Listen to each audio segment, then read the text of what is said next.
The desert has a way of holding on to secrets. It erases footprints, hides bones, and lets silence speak louder than anything else.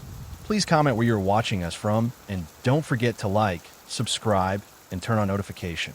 In the summer of 2011, Daniel and Emily Harper loaded up their old green Jeep for what was supposed to be a simple weekend getaway. Daniel was 29, a mechanic with calloused hands but a gentle laugh. Emily was 27, a schoolteacher with a kind heart and 7 months pregnant with their first child. They weren't thrill seekers. They weren't chasing danger. All they wanted was one last camping trip beneath the Joshua Tree sky before parenthood changed their lives forever. A couple in love, a baby on the way, and 2 days of peace in the desert. But they never came home. For 11 years, their disappearance haunted their families, baffled investigators, and became one of the desert's most whispered mysteries. And then, a hiker stumbled across something that rewrote everything people thought they knew about the Harpers. Because the truth wasn't buried. It was waiting. Daniel Harper grew up with grease under his fingernails and the smell of gasoline in his lungs. His father owned a small mechanic shop off the highway in Riverside, California.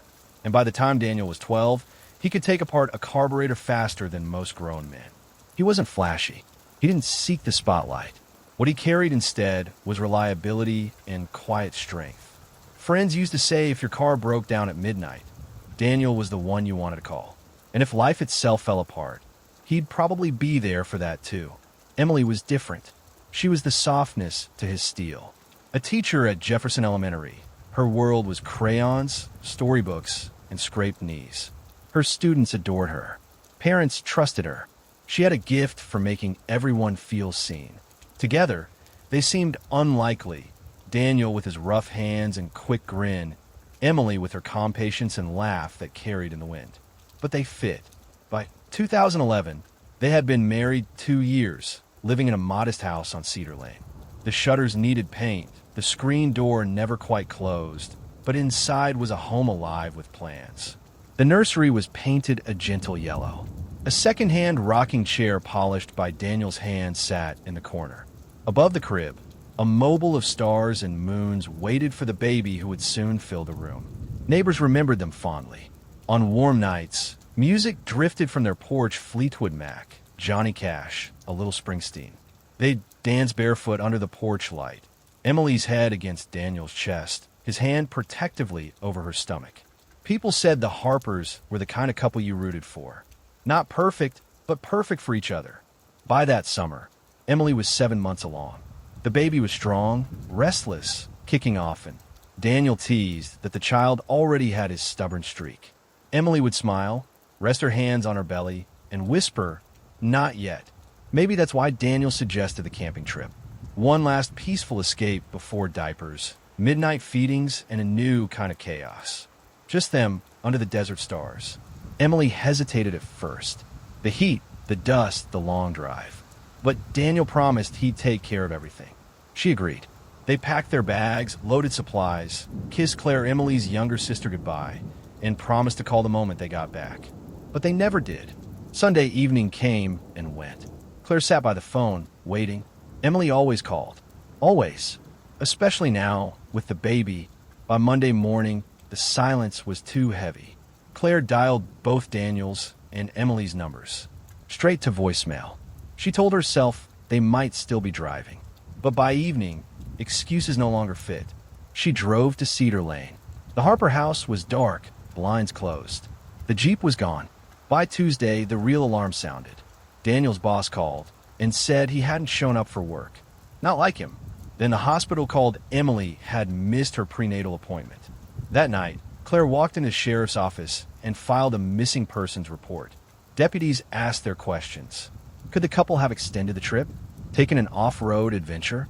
Maybe they wanted one last thrill before the baby came. Claire shook her head. Emily wouldn't. Not without telling her. Not at 7 months pregnant. The search began. Joshua Tree stretches nearly 800,000 acres. Rangers and deputies combed trails, canyons, turnouts. Helicopters scanned the ground for tracks. Volunteers checked campgrounds and washes. But there was nothing. No Jeep, no tent, no footprints. as if Daniel and Emily had entered the desert and vanished. Back in Riverside, whispers filled the air. Missing posters went up. Friends refreshed news pages by the hour. And then a storm hit. Dark clouds swallowed the desert. Thunder cracked. Rain hammered down. Flash floods ripped through dry washes, erasing tire tracks and footprints. The storm didn't just drown the desert, it erased their best chance at answers. When the skies cleared, the search resumed with even more urgency. But day after day, the desert gave nothing back. No car, no belongings, no trace. Weeks passed. Resources stretched thin. The search grew weaker. And finally, the case was shelved with 2 words no family wants to hear: cold case. At first, the Harper story made headlines. Young, attractive, expectant parents vanished. But soon, the cameras left. Rumors filled the silence. Some said Daniel had debts. Maybe he ran. Others whispered Emily had grown restless. Maybe they staged it all. But those who truly knew them, family, friends, and neighbors, refused to believe it. They had a nursery waiting, tiny clothes folded in drawers, a crib ready for the baby who never came home. They hadn't run away. Something had happened. For most, time dulls tragedy, but not for Claire Matthews. She was 24 when Daniel and Emily vanished. 11 years later, the mystery still consumed her life. Holidays, birthdays, milestones, all shadows of who wasn't there. Her relationships fell apart. Friends drifted away. Her search became her constant companion. Every year on the anniversary, Claire drove to Joshua Tree with flowers or candles. She whispered into the wind, "I'm still here. I haven't given up on you." At home, her apartment walls are filled with maps, photographs, and red string. Online forums became her lifeline: conspiracies about cartels, cover-ups, secret lives. Each bone discovered in the desert, each hiker who went missing, Claire was on the phone demanding updates. 11 years of hope stretched thin. 11 years of silence. Until a letter arrived. A plain envelope. No return address. Shaky handwriting. Inside, one sentence: "If you want to know what happened to your sister, go back to Joshua Tree." And a photograph. A woman stood in the desert, hair long, sun-bleached, tangled. No makeup, clothes worn, but her eyes, Claire knew them instantly. Emily. Beside her, a barefoot girl about 10, holding her hand. On the back, in shaky letters, "Look closer. Joshua Tree still remembers." Tears blurred Claire's vision. 11 years gone, and Emily was alive. Could the girl be Emily's daughter? Clutching the photo, Claire rushed to the sheriff. But Sheriff Donnelly dismissed it. "Looks like a prank. Don't let them stir up old wounds." Claire's voice cracked. "That's my sister. That could be your child." But Donnelly shook his head. "You've been chasing ghosts for over a decade." Claire knew better. She studied the photo night after night. The ridgeline, the yucca trees, the rocks. Then one evening it clicked. A canyon trail deep in the backcountry. Remote. Forgotten. She didn't tell anyone. She packed supplies and went alone. The desert was merciless. Heat shimmered. Sand crunched under her boots. The wind whispered. Hours passed. Nothing. Doubt crept in. And then she saw it. Half buried near a boulder, a rusted thermos. She brushed away sand. 2 carved letters. D.H. Daniel Harper. Her knees buckled. Proof. They had been there. She brought it to the sheriff. His expression shifted for the first time in years. And then he confessed something no one expected. The night Daniel and Emily vanished, deputies reported screams from that canyon, a woman's voice calling for help. But they dismissed it. Probably kids, Deputy Harlan said. The storm was too dangerous to chase false leads. By the time they looked, the tracks were gone. Claire's rage erupted. She was out there, pregnant, terrified, and you ignored her. The sheriff's shoulders sagged. "I live with it every day." For the first time in years, Claire nearly gave up. But then, staring again at the photo, she noticed something new. A shadowy figure in the background, watching. Later, while digging through old forums, she stumbled upon a 2015 travel blog. A hiker described seeing a woman dart away from his camera near an abandoned mine shaft in Joshua Tree. The blog was deleted, but the photo remained. At first, just brush and shadows. but zoomed in on a woman and child walking away. The posture, the hair, the protective hand. It was Emily, alive for years after the disappearance. With two photos 11 years apart, the case was reopened. Detectives mapped forgotten mine shafts, abandoned cabins, and deep in a canyon, they found one. A crumbling miner's shack, roof sagging, door rusted. Inside, toys scattered, a faded doll, wooden blocks etched with D and E empty cans. A child's shoe, and hidden beneath the floorboards a notebook. Daniel's handwriting.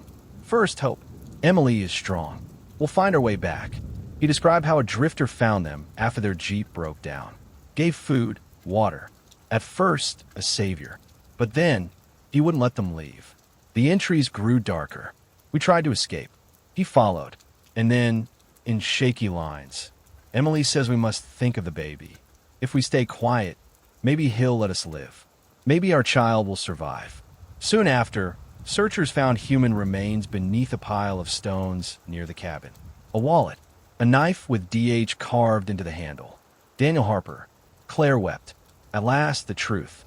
Daniel hadn't abandoned Emily. He had fought to protect her and paid with his life. The FBI took over. This wasn't just a missing persons case. It was captivity, possibly trafficking. And then, 6 months later, the call came. A social worker in Phoenix. A woman and her son had walked into a shelter, malnourished, exhausted. She gave only one name, Emily.